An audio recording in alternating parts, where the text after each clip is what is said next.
Welcome to the PowerPoint presentation of Physics for Class 12. In this session, we will study electric fields and associated chapters. The different topics studied in this presentation are electric fields, properties of electric field intensity, continuous charge distribution, electric field strength due to uniformly charged bodies, and finally electric dipole. Please note down all the important points discussed as it will help you in your examinations. Electric fields. Electric field is a region surrounding a charge or a charge distribution within which other charged particles experience electrostatic force. That means electric field is a region of surrounding charges. Please see the figure on the right hand side. Here there are two charges, plus Q and Q naught. Plus Q is a source charge and Q naught is a test charge. The distance between Q naught and plus Q is R. Q naught is located at a point P. The three different ways of representing the electric field are a vector function of electric intensity E, and the second one is scalar position called potential V, and the third one is drawing lines of forces. So, E, V and lines of force are different ways of describing the same field. While studying these chapters on electric fields and electrostatic fields, we talk of different items, different specifications, different parameters like electric intensity, which is a vector quantity, and a scalar position vector potential V and lines of forces. These are the different ways of describing the effects of the same field. The electric field intensity E at a point is defined as electrostatic force on a unit test charge Q naught placed at that point. That means E is equal to F by Q naught. E can be expressed in three different forms. Number 1, E is equal to limit of delta Q naught. Here delta Q naught is a small test charge tending to 0, vector F divided by delta Q naught. Then E can also be expressed as E is equal to F by Q naught. This is shown in equation 1.4b. The last and final method of representing E, the electric field strength, equals 1 over 4 pi epsilon naught Q into Q divided by R square into R vectorial. So, here R is the distance between point P and Q, or Q naught and Q, and Q is the source charge. So, these are the three different forms of representing electric intensity. Charged particles at rest or in motion in an electric field always experience a force.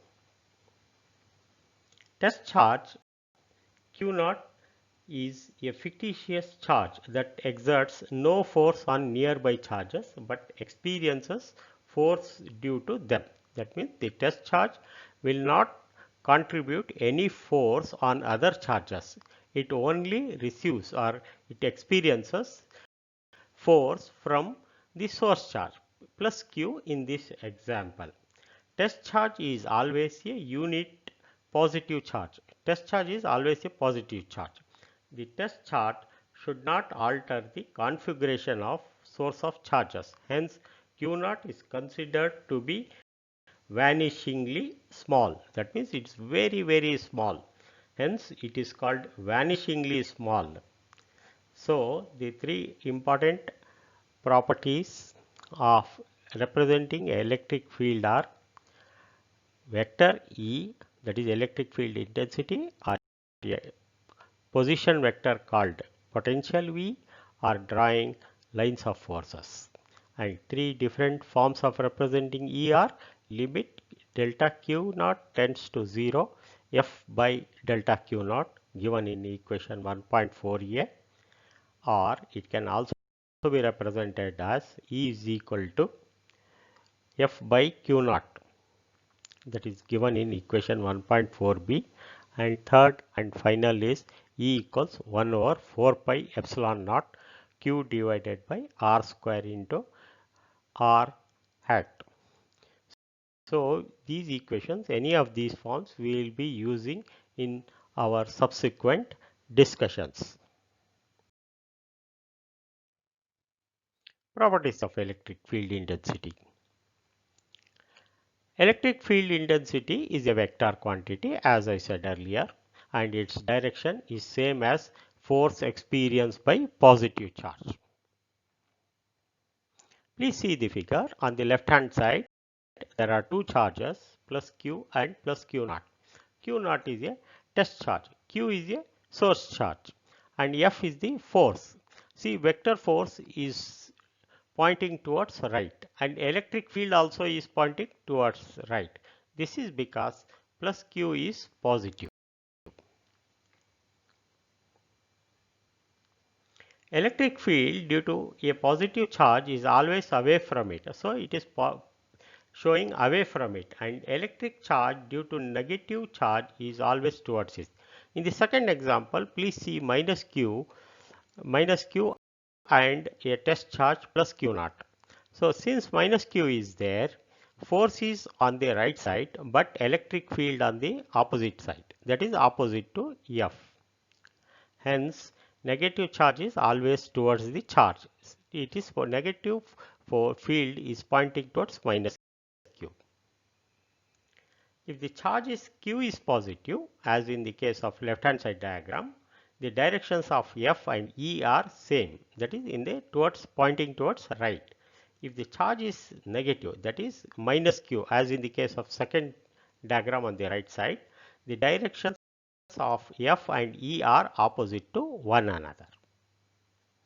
The unit of electric field intensity is Newton per Coulomb, and its dimension formula is ml T to the power of minus 3 A to the power of minus 1. Please note down, the unit of electric field intensity is Newton per Coulomb, that is force per charge, and the dimension formula is ml T to the power of minus 3 divided minus 3 per ampere.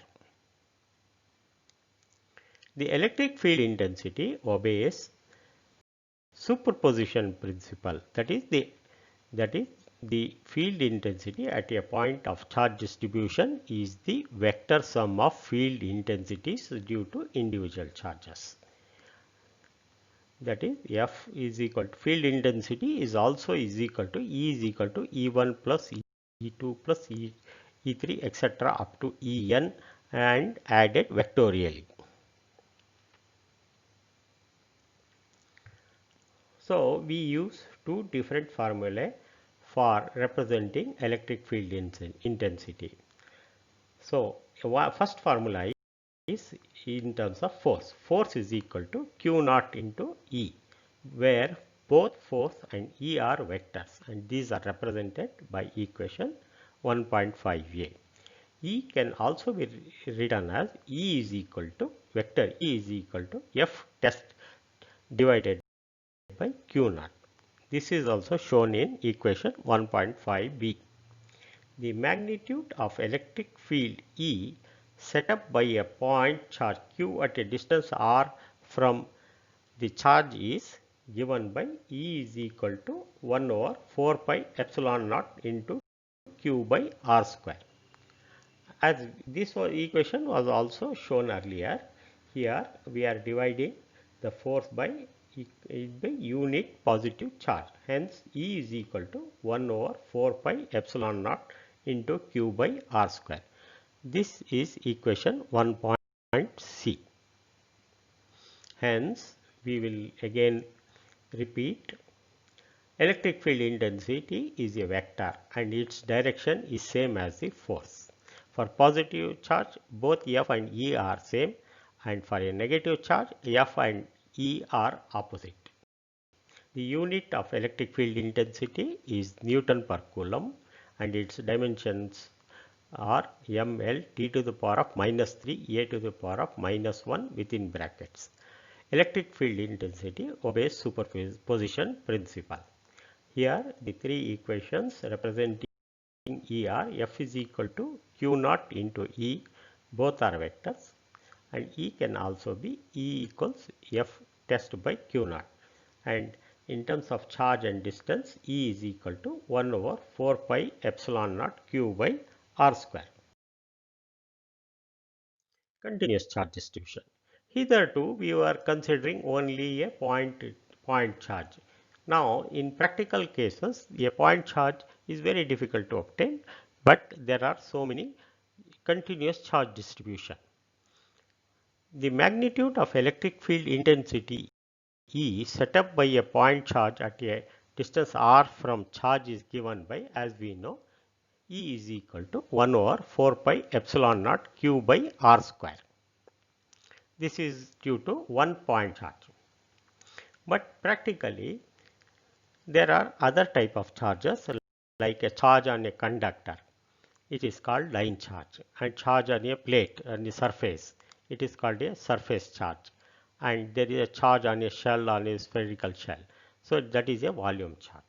Hence, the electric field due to a continuous charge distribution is found by treating charge elements dl in the case of a line charge, that is a conducting wire, or ds in the surface, that is a plate, and dv, that is a volume, as point charges, and then summing up via integration. The electric field vectors produced by all the charge elements, that is, we consider one point charge, either a line charge or a surface charge or a volume charge, and calculate the field intensities, and then we integrate either line integral or surface integral or a volume integral, and we find out the electric field intensity. So in case of linear charge, please see the figure on the right hand side. Line charge dq, the charge is given by lambda into delta L, that is lambda is equal to charge per unit length. If length of conductor is L, the charge per length is equal to Q by L. Here we define linear charge density, lambda is equal to Q by L, that is charge per meter. Hence, in this case, electric field intensity is E is represented by E is equal to K into line integral lambda into dl by r square. Here lambda dl is the line charge. So we are substituting Q by lambda into dl.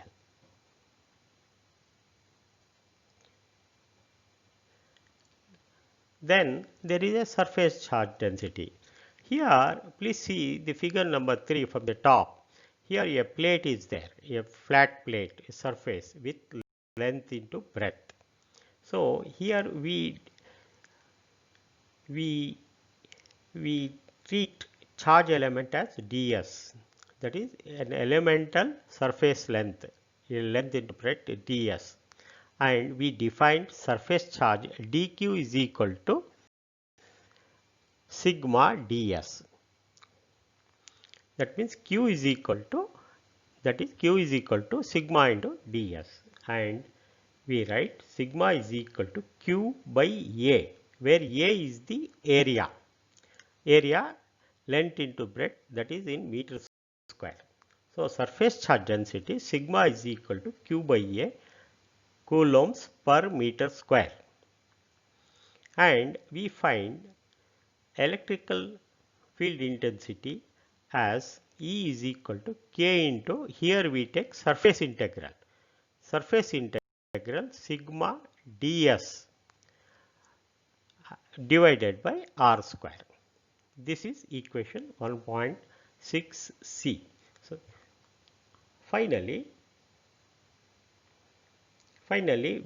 in case of volume charge density, rho is equal to Q divided by R cube, coulombs per meter cube. That is shown in the figure number 4 on the right hand side.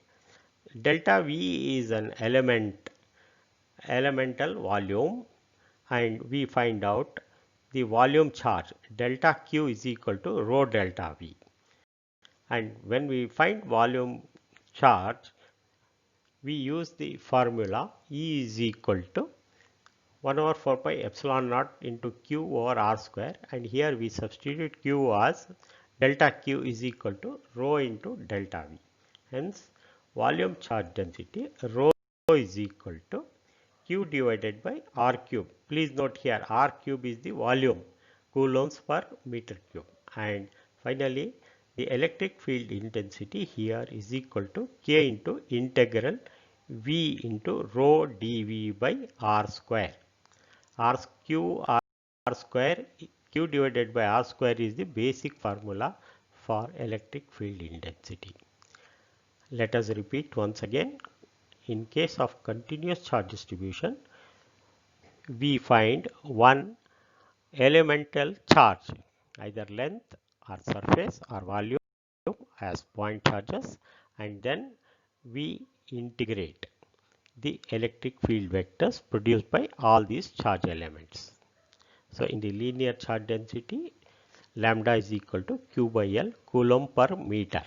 That is E is equal to K into integral L, line integral lambda dl by R square.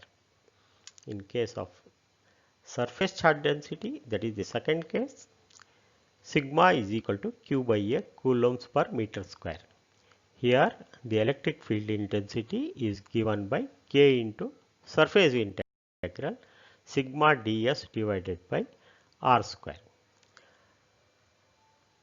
In third case, where volume charge density rho is given by rho is equal to Q divided by R cube, coulombs per meter cube, and electric field intensity due to continuous volume charge distribution is given by E is equal to K into volume integral rho into dV divided by R square. So the equations 1.6a, 1.6b, 1.6c and 1.6d are three different forms in respect of a point charge, a linear charge density, surface charge density and volume charge density. Electric field strength due to a uniformly charged rod. Here we are required to calculate the electric field strength due to a uniformly charged rod of length L, capital L, as shown in the right hand side diagram. In the right hand side diagram, there is a uniformly charged rod. The charges are all distributed over the rod, and its length is capital L as shown above.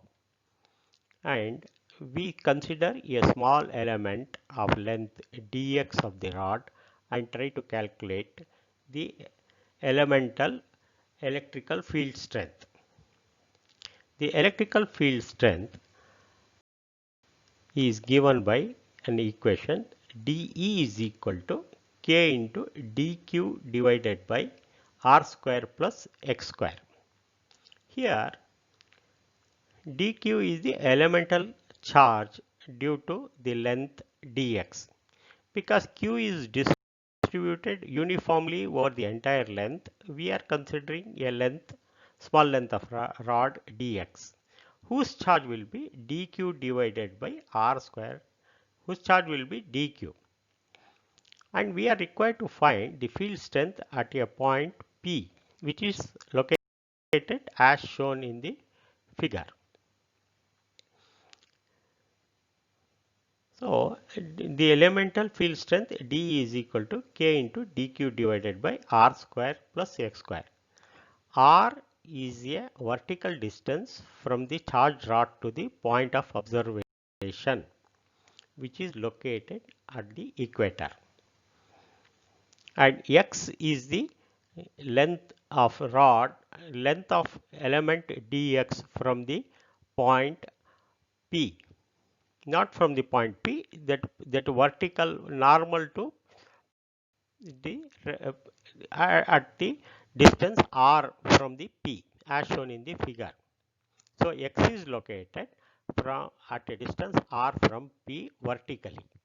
We are actually required to find out the hypotenuse, that is dxp, which is given by r square plus x square due to Pythagoras theorem. Hence dE equals k into dq divided by r square plus x square. Let it be equation 1.7a. And we also know, since it is a uniformly charged rod, the charge dq of small elemental length dx is given by capital Q divided by L into dx. So capital Q is the total charge on the rod and L is the total length of the rod. So for element dx, dq will be is equal to Q divided by L into dx. Please see the figure once again. This DE at the point P is inclined at an angle theta.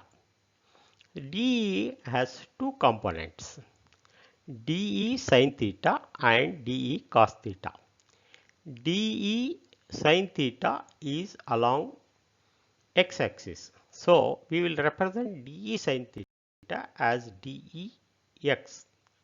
So DE suffix s equals dE sin theta as shown in the figure along the x-axis, and there is a vertical component also dEy, that is equal to dE cos theta, that is vertical.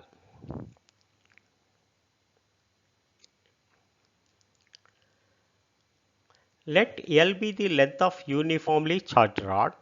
Consider an element dx on the rod located at a distance x from the point O. Point P is at a distance r from the point O as shown in the figure. dE is the electric field at P due to element dx and is given by the equation dE is equal to k into dq divided by r square plus x square, that is equation 1.7a, and dq is given by q by L into dx, that is equation 1.7b, and there are two components dE sin theta and dE cos theta.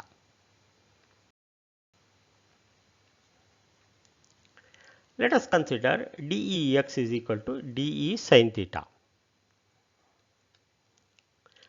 We have to substitute here for dE from equation 1.7a, that is dE is equal to k into dq divided by r square plus x square, and also we have to substitute for elemental charge dq, that is dq is equal to capital Q by capital L into dx.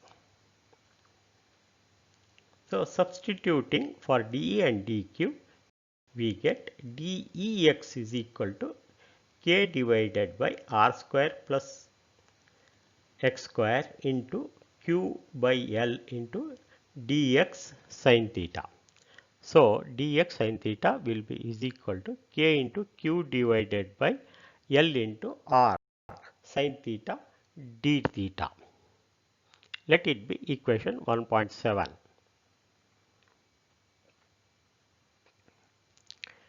If theta 1 and theta 2 are two angles subtended at two corners of the rod, then net field due to dq at P in x direction, That is, if we take the entire length of a rod and connect point P to one end and another end, then the angles subtended are theta 1 and theta 2 as shown in figure 2.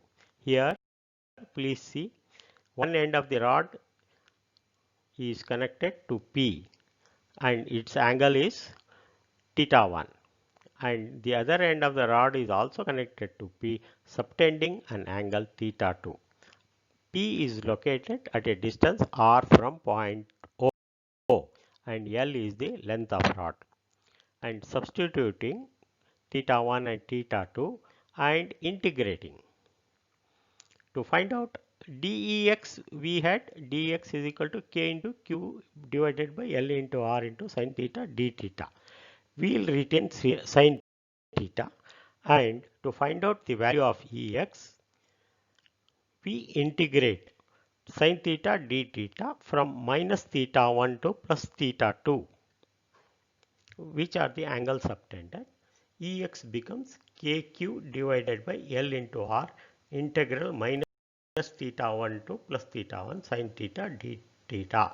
Integrating, we get a result Ex is equal to kq divided by L into r. Kq, L by r all constant into cos theta 1 minus cos theta 2. Let it be equation 1.7d.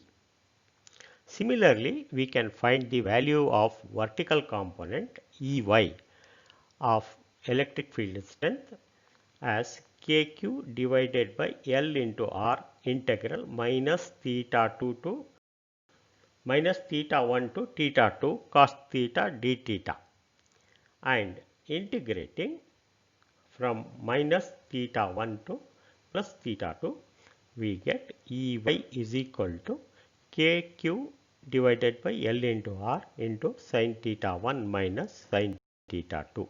Let it be equation 1.7e. Hence, the electric field strength due to uniformly charged rod has got two components. In the x direction, as Ex is equal to, which is a function of theta 1 and theta 2 from the point of observation, and a vertical component which is also a function of theta 1 and theta 2, and it is given by sin theta 1 minus sin theta 2 into kq divided by Lr as shown in the figure and in the equations.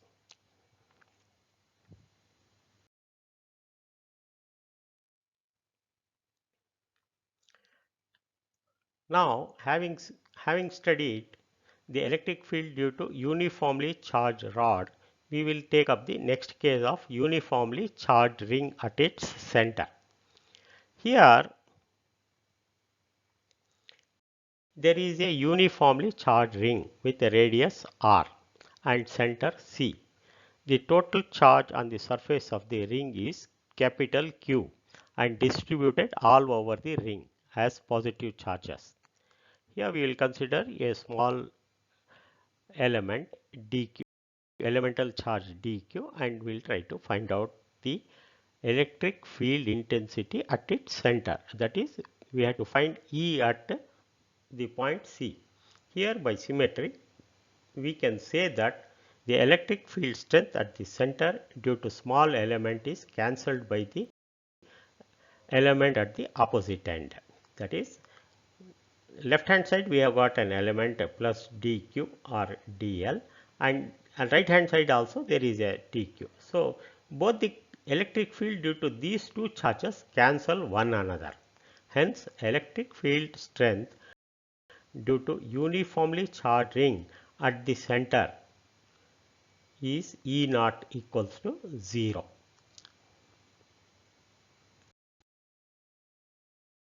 The next case is electric field intensity due to uniformly charged ring at the point P on the axis. Here we have to find electric field strength on axis. Previously we saw at the center. Please see the figure. Here there is a ring with radius r, and center C, and there are positive charges uniformly distributed over the ring. And to calculate the electric field intensity, we consider a small element delta L on the top as shown in the figure. And we are required to find the electric field intensity at a point P which is lying on the axis of the ring as shown in the figure. Here we will find electric field strength due to the ring at a point P located at a distance x. The distance between point C and point P is x, which is not shown in the figure, but please note down the distance between C and P is x from the center. Let Q be the total charge. See, capital Q is a total charge and dq is a small charge on element dl on the top, shown on the top in the figure. As we know, dq is equal to q into dl divided by 2 pi r. 2 pi r is the circumference of the circle ring, 2 pi r. So dq is a q into dl divided by 2 pi r. Let it be equation 1.a. The field strength due to this elemental charge dq is given by dE is equal to k into dq divided by capital R square plus x square. This is the equation for field strength, small elemental field strength due to dl. Let it be equation 1.8b. dE has two components, one vertical component and a horizontal component as shown at point P. So dE cos alpha is pointing towards right and dE sin alpha pointing downwards, and dE is directly in the direction of the length between dl and P as shown in the figure. Alpha is the angle subtended from point P to dl as shown in the figure. Hence, adding electric field due to all the elements delta L, we get from the figure EP is equal to integral dE cos alpha.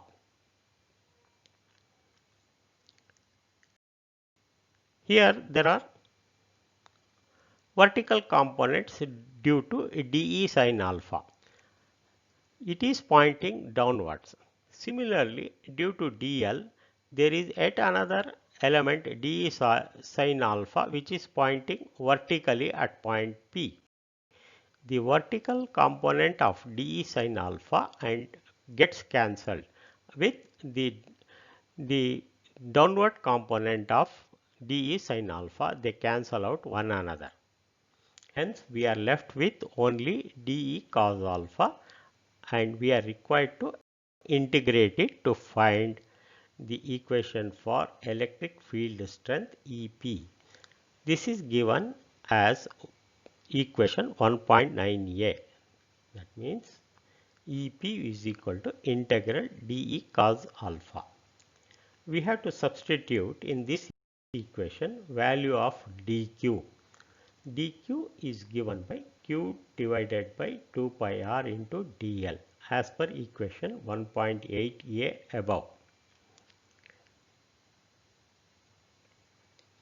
Therefore, EP becomes EP equals 0 to 2 pi r into k times dq divided by r square plus x square. That is the value of dE into x divided by r square plus x square.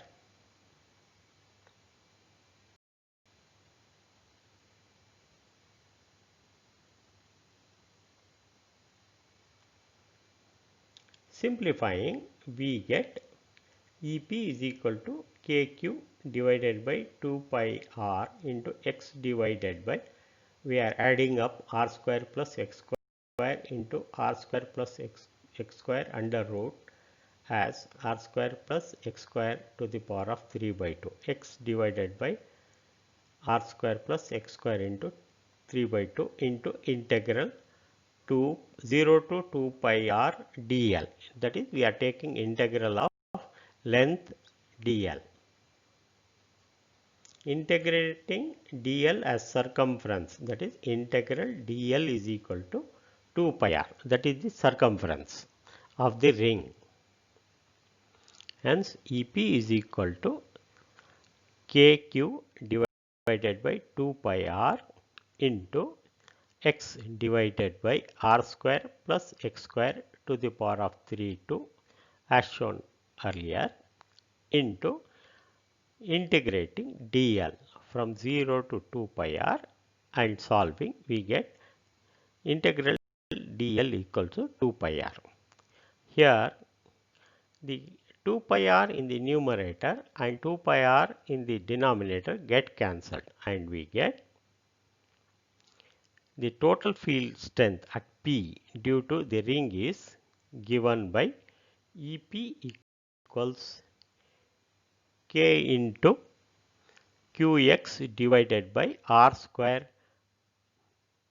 whole to the power of 3 by 2. Please repeat once again. Electric field due to a uniformly charging at a point on the axis is calculated by considering a small element dl on the ring as shown in the figure. The point P is located at a distance x and the radius of ring is r, and its equation is given by EP is equal to kqx divided by r square plus x square whole to the power of 3 by 2.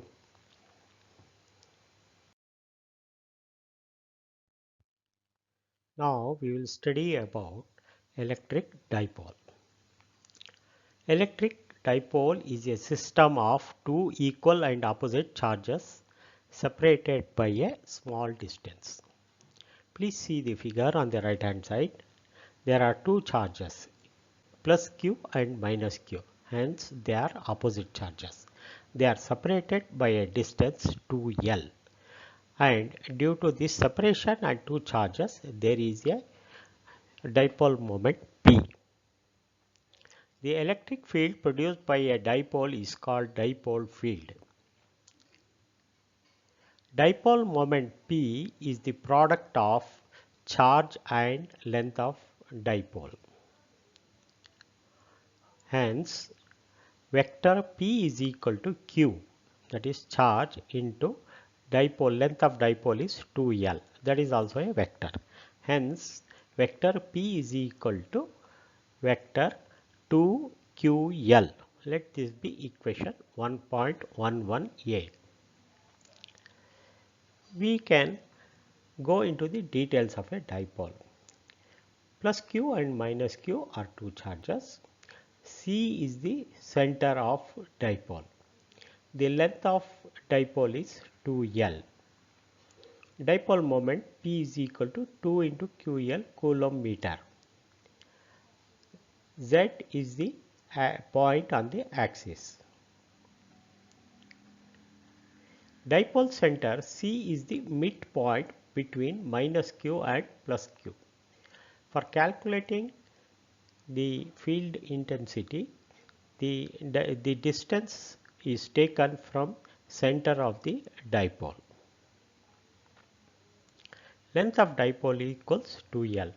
Dipole axis, where the point A is at a distance Z from the dipole center C, as shown in the second figure 2. Dipole moment P is a vector quantity. Its direction is from negative charge to positive charge. You please see in the figure 1, the dipole moment is pointing from minus q to plus q. Hence, dipole moment is a vector quantity whose direction is from negative charge to positive charge. The SI unit of dipole is coulomb meter and its dimensions are LTA. Practical unit is dBi, or 1 dBi is equal to 3.3 into 10 to the power of minus 30 coulomb meter. Potential energy of a dipole is the work done in formation of a dipole, and it is given as U1 is equal to minus vector E dot P, that is equal to minus KQ square by 2L. Let it be equation 1.11b. We will study in detail about the potential energy and work done of a dipole in chapter number 2. Let us revise. Electric dipole is a system of two equal and opposite charges plus q and minus q separated by a small distance 2L. The dipole moment is the product of charge and the length of dipole, that is P is equal to q into 2L. Electric field intensity due to a dipole. There are two cases. One is electric field at a point on axial line. Please see the figure. Here there are two charges minus q and plus q located at point A and B respectively. In this figure, O is the center of the dipole. All distances are measured from point O.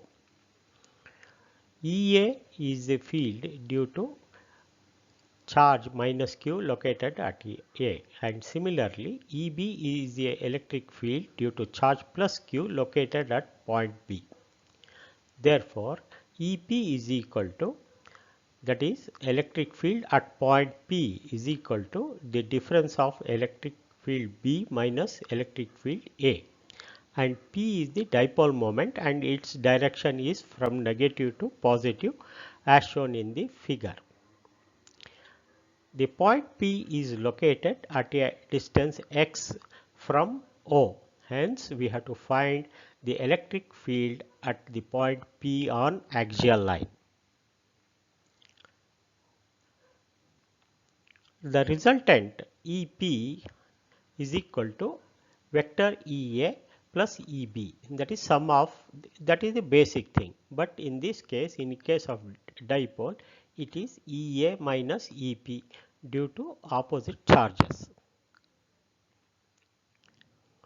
Substituting the values of EA and EB, we get EP is equal to, magnitude EP is equal to 1 over 4 pi epsilon naught, which is constant, into q over x square minus L square,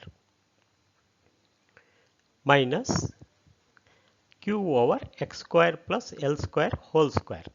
See here, x square minus L square is the distance of P from dipole center. This is due to the charge plus q at B. So therefore minus, it will be q over x square plus L square as shown in the figure. Simplifying, we get 1 over 4 pi epsilon naught into 2 into q2L into x divided by x square minus L square whole square. Here q into 2L is P. Hence EP, magnitude of EP equals 1 over 4 pi epsilon naught into 2px divided by x square minus L square the whole square. If the distance x from center of the dipole to the point of observation is far greater than L, the half length of the dipole length, then we can simplify some of the items, and after simplifying we get EP is approximately equal to 1 over 4 pi epsilon naught into 2p over x cube. Let this be equation 1.12a. Hence, now we have derived the equation for electric field intensity due to a dipole at a point on axial line. The direction of this electric field intensity at a point on axial line is always along the direction of P as shown in the figure. So, EP is along the direction of magnetic dipole.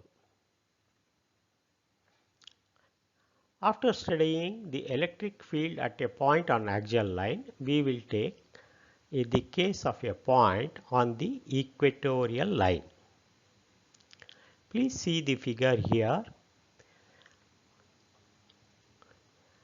As in the case of earlier, minus q is located at point A and plus q at point B. But here the point where we have to find the electric field intensity is located perpendicular to the dipole. O is the center of dipole and Q is located perpendicular to the dipole. Here the distance between O and Q is y.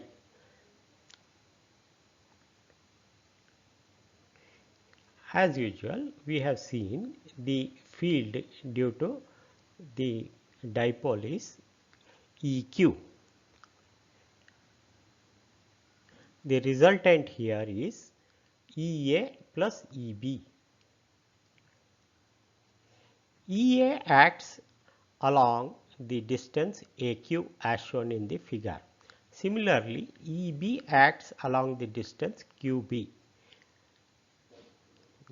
So, the direction is EB is equal to along QB, line QB, and it is extended. So, there are two vectors EA and EB.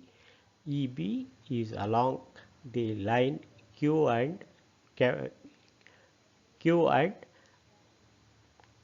B. Similarly, EA is along the line joining AQ. The vectors EA and EB are acting at an angle 2 theta. Therefore, there are two vectors EA sin theta and EB sin theta. These are perpendicular to each other and are acting opposite. Hence, they cancel out. That means resolving vector EA and EB, we get two components EA sin theta and EB sin theta. These two vertical components cancel out and the remaining components are EA cos theta and EB cos theta, which add up horizontally. Therefore, the resultant EQ will be equal to EA cos theta plus EB cos theta. Let this equation be 1.12b. If y is far greater than L, that is, the vertical distance from the center of the dipole is far greater than the length of dipole, then we get EQ is equal to P over 2 pi epsilon naught y cube. Let this be equation 1.12c. The direction of EQ is parallel and opposite to P. If you see the diagram above, the direction of the magnetic dipole is from left to right, whereas the direction of the field intensity due to dipole, that is EQ, is from right to left and shown in the green color. So, the direction of EQ is parallel and opposite to P. If the dipole is very short, that is x is the length of dipole, is very smaller than the L, the total length of the dipole, then L is far greater than y, then EP is equal to 2 times EQ. That means the field due to point P along the axial line equals twice the field on the equatorial line. I will repeat this case number 2 once again. AB is a dipole whose length is 2L and whose center is O. We are required to find the electric field intensity at a point capital Q located at a distance y from the center of the dipole. The field intensities due to minus Q and plus Q are shown vectorially on the right hand side. This field has got two components, vertical component EA sin theta and EB sin theta. So both are acting opposite due to the opposite charges. Whereas the horizontal components EA cos theta and EB cos theta, which are acting from right side to left side, are adding up. Vertical components are getting cancelled and horizontal components are adding up. Hence, the resultant electric field intensity EQ will be EA cos theta plus EB cos theta. If y is far greater than L, that is the vertical distance is far greater than L, EQ can be simplified as EQ is equal to P over 4 pi epsilon naught y cube. The direction of EQ is parallel and opposite to P. If the dipole is very short, as in the previous case, x is far greater than L and L is far greater than y, that is the vertical distance, EP will be approximately equal to 2 times EQ.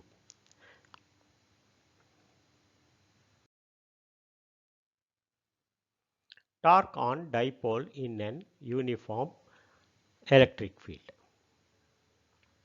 The forces of magnitude QA act opposite to each other and hence net force acting on dipole due to external uniform is 0. Please see the figure on the right hand side. E is the electric field which is shown in yellow lines from left to right.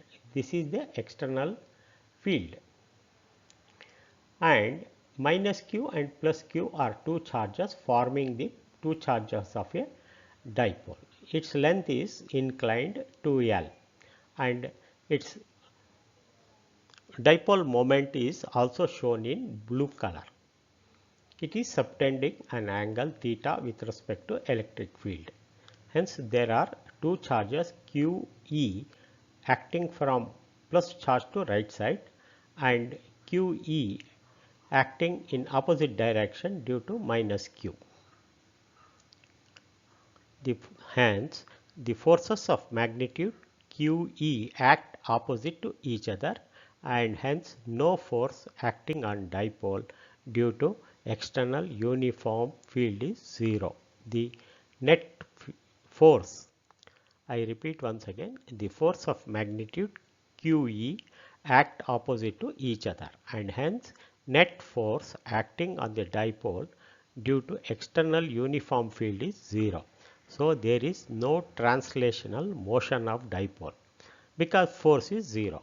However, forces are along the different lines of action and constitute a couple. The dipole will rotate and experience a torque.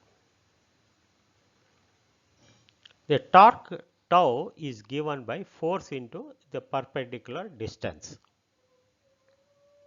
Tau is equal to QE into 2L sin theta as shown in the diagram. Therefore, it becomes Q into 2L is nothing but P.